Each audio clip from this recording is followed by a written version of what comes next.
Достар сәлем! В этом уроке мы с вами рассмотрим тему причастия. У меня на канале есть уроки на эту тему. Тема очень важная, посмотрите урок до конца. Я в этом уроке привела примеры в сравнении прошедшего времени, настоящего, будущего.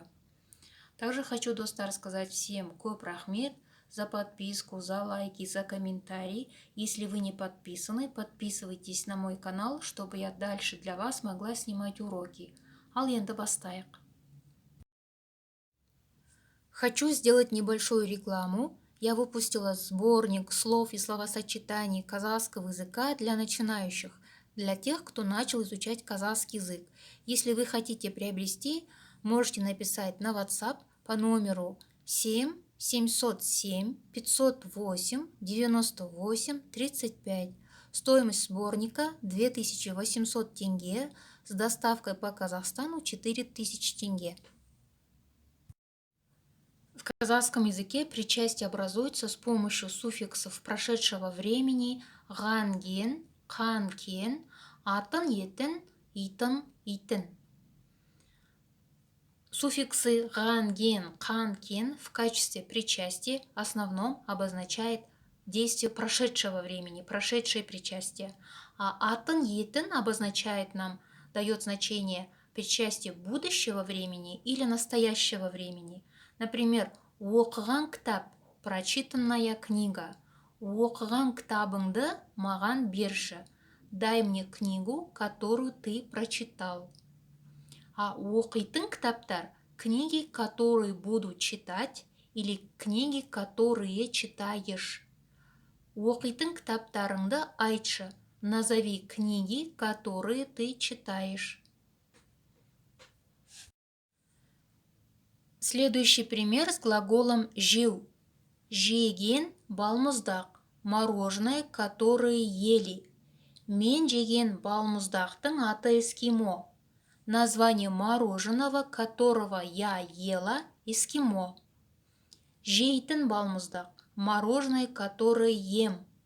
Мен жейтін балмұздақ мұнда жоқ. Здесь нет мороженого, которое я ем. Следующие примеры со словом табу. Глагол табу переводится находить. Тапқан ақша переводится заработанные деньги. Или же деньги, которые заработал. Третье значение – это деньги, которые нашли. Тапқан ақшаңды үнемде, эконом, заработанные деньги. Үнемдеу – экономить. А табатын ақша – деньги, которые заработаешь. Табатын ақшанды үнемде, эконом деньги, которые будешь зарабатывать. Теперь задание для вас. Дом, в котором мы живем, или в дом, в котором мы будем жить, как переводится? Біз тұрған үй или біз тұратын үй? Надо выбрать тұрған или тұратын. Можете остановить видео, подумать. В дом, в котором мы живем, или в дом, в котором мы будем жить, переводится біз тұратын үй. Пассажиров, которые вышли из аэропорта, ждало такси.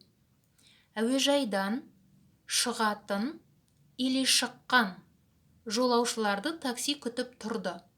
Надо выбрать шығатын или шыққан. Пассажиров, которые вышли из аэропорта, ждало такси. Әуежайдан шыққан жолаушыларды такси күтіп тұрды. Которые вышли, шыққан. Еда, которую я приготовила, получилась вкусной. Менің пісірген или пісіретін тамағым дәмді болыпты. Пісірген или пісіретін. Еда, которую я приготовила, получилась вкусной. Менің пісірген тамағым дәмді болыпты. Которую приготовила, пісірген. Город, в который вы поедете, далеко находится? Сендер барған или баратын қала алыс па? Какой выбираем? Барган или баратын? Город, в который вы поедете, далеко находится? Сендер баратын қала алыс па? В который поедете, баратын. Здесь нет людей, которых я знаю. Бұл жерде мен білетін или білген адамдар жоқ. Какое слово? Білетін или білген? Здесь нет людей, которых я знаю.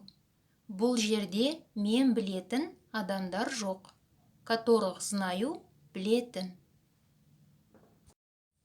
Это тот магазин, в котором мы были. Біз болатын или болған дүкен осы ма? Болатын или болған? Это тот магазин, в котором мы были. Біз болған дүкен осы ма?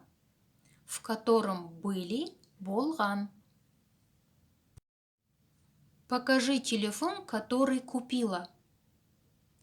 Сатып алған или сатып алатын телефоныңды көрсетші. Какой выбираем? Сатып алған или сатып алатын? Покажи телефон, который купила. Сатып алған телефоныңды көрсетші. Который купила, сатып алған. Я приготовила одежду, которую буду надевать. Киген или киетін киімдерімді дайындап қойдым. Который выбираем? Киген или киетін? Я приготовила одежду, которую буду надевать. Киетін киімдерімді дайындап қойдым. Которую буду надевать, киетін. Достар, надеюсь, этот урок для вас был полезным. Я вам желаю удачи в изучении казахского языка. Если мои уроки полезны для вас, можете поддержать мой канал донатами. В описании оставлю координаты. Келесі сабақта кездескенше сау болыңыздар.